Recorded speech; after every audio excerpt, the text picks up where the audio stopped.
This one different being built here in Korea? We can build a ship in a very cost-effective way. We have a very healthy and reliable marine industry around us. Yards in this country, thinking that we would not need them, we became less. Our building of our naval capabilities, of our naval ships, have become far more expensive. 결국 세계 패권은 한국에게 달렸단 말입니다. 세계해양 패권을 두고 치열하게 경쟁하고 있는 미국과 중국, 인도태평양 바다를 지배하는 국가가 앞으로 세계를 지배하게 될 것이라는 분석과 함께 도전자인 중국은 매년 수백 척에 달하는 군함과 함선들을 마치 도장 찍듯 뽑아내고 있는데요. 특히 최근에는 최강 병기로 불리는 항공모함 분야에서도 003년 푸젠함의 성공적인 진수식 이후 그동안 고철 덩어리로 치부받던 랴오닝함을 개조하여 단 한 대의 전투기도 실지 못했던 계륵에서 이제 젠15를 비롯한 F-30을 스텔스까지 운영할 수 있는 전략 항모로 탈바꿈하는 데 성공하였습니다. 중국 군사 매체 구미천하에서는 이 개조 작업이 끝난 랴오닝함이 젠15를 가득히 싣고 작전을 수행하는 모습과 랴오닝함을 둘러싼 항공 전단의 수행 모습을 당당하게 공개하였죠. 它在航母上第一次起飞是我操作的，是我放飞的，这个意义对我来讲足以荣光一辈子。当时一切都是从零开始，没有试装飞机配合，我们就找来了一些竹竿架起，仿照咱们飞机的长宽模拟起飞。虽然我们肩上扛的是竹竿，但心里想的却是那冲天一跃。大后卫准备完毕。这一天，距离航母入列仅仅过去了59天。到我军旅的最后阶段，新型的战机上舰，非常漂亮。那天天气非常晴朗，跟当年歼15首飞的天气基本上差不多。主桅杆上一面五线红旗，特别的鲜艳。看到那个场景，不由自主地哼出了那首歌，歌唱我们亲爱的祖国从今走向繁荣富强。另外一个班长说：“他说曲队长，你怎么这么激动，都唱歌了？”我说：“你看看这个画面感，难道你这个时候不想唱我们的歌唱祖国吗？特别是看着五线红旗在迎风飘着，我们的新型的战机在那开着车，马上就要进入起飞位。” 한편 중국 해군이 이제 이미 이뤄낸 양적 성장과 더불어 질적 성장까지 노리고 있는 와중에 미군의 해군력은 크게 쇠퇴하고 있다는 분석이 나와 충격을 주고 있습니다. 지난 9월 21일 해외 매체 디플로맷은 머지않아 중국 해군은 미 해군을 잠식시켜버릴 것이며 이대로는 희망이 없다는 무서운 경고를 내놨습니다. 현재 미국 해군은 예전의 모습과는 딴판입니다. 수십 년간의 끊임없는 바다에 대한 무지, 점점 더 고립주의적인 경향, 냉전 이후의 예산 삭감으로 인해 해군은 해마다 지속적으로 축소되었습니다. 오히려 줄었다는 것입니다. 1946년에 1248척의 거대한 함대에서 2016년에는 275척으로 줄었습니다. 물론 1946년 함대에 비해 훨씬 더 강력한 화력을 보유하고 있지만 전 세계의 위기에 배치하고 대응하기에는 충분한 수량이 아닙니다. 그 결과 인도태평양 지역에 항공모함이 단 한 대도 없습니다. 다른 항공모함은 정비 중이거나 방금 배치해서 돌아왔거나 준비 훈련을 하고 있어 중국이 필리핀과 같은 이 지역의 미국 동맹국에게 다시 한번 압력을 가하는 상황이 자꾸 발생하고 있습니다.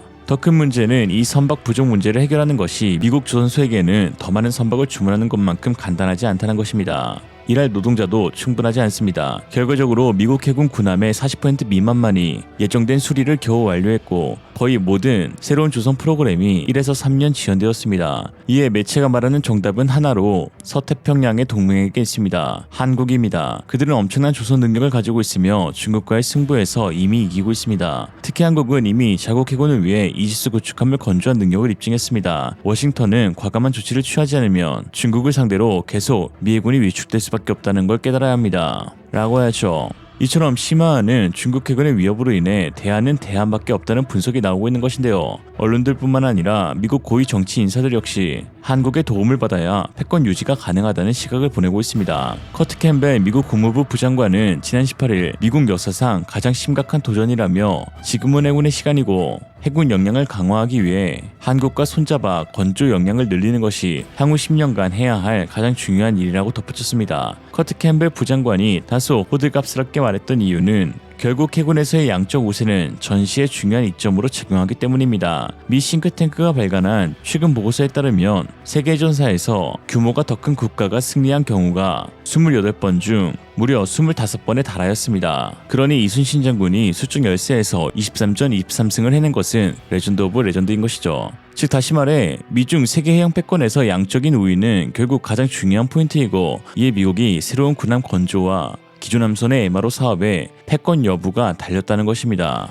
최근 미국 매체 월스트리트 저널에서는 미국이 중국을 압도하고 싶다면 한국의 힘을 빌리라는 조언 섞인 다큐멘터리를 공개해 화제가 되고 있습니다. 한국 현대중공업의 실제 공장에 방문했던 리포터는 철저한 미국과의 비교를 통해 왜 한국이 세계 최고인 줄 알게 되었다는 놀라움을 드러내었죠.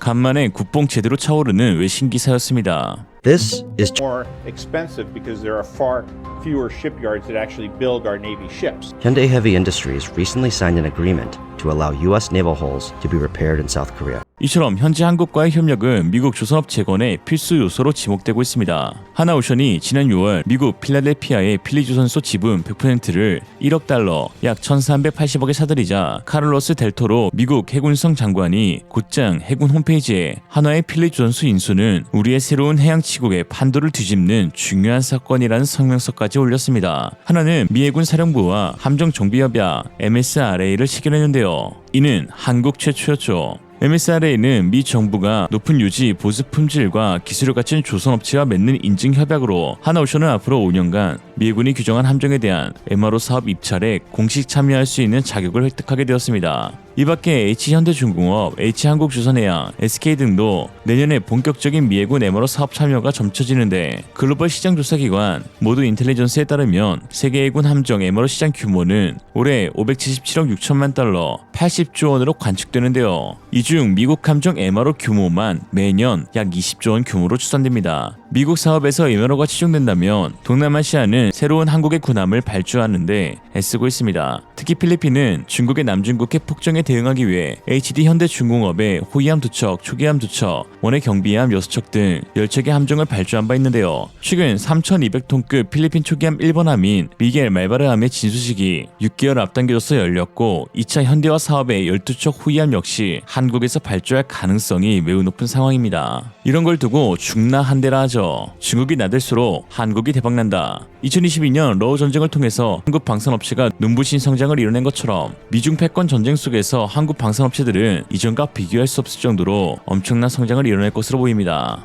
중국 잡는 데에는 한국산 무기가 딱 좋거든요. 딱 좋아! 오늘 한 줄평. 세계 1위 중국 조선은 볼 때마다 배 아프다. 진짜 배가 아프다고. 이생으로 리얼리즘이었습니다. 여러분의 생각은 어떠신가요? 현명하고 지혜로운 여러분의 의견을 지금 댓글에 남겨주세요. 감사합니다.